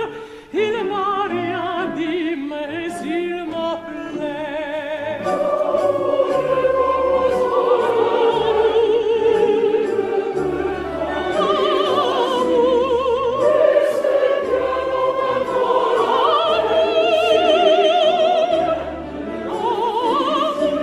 L'amour est enfant de poème, il n'a jamais, jamais connu des lois.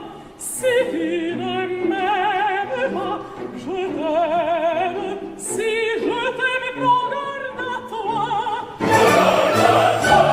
Si tu ne m'aimes pas, si tu ne m'aimes pas, je t'aime. Et si je t'aime, si je t'aime, prends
méchant connu de loi.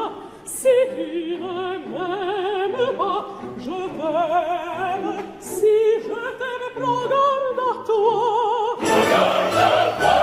Si tu ne m'aimes pas, si tu ne m'aimes pas, je t'aime. Et si je t'aime, si je t'aime, prends garde à toi.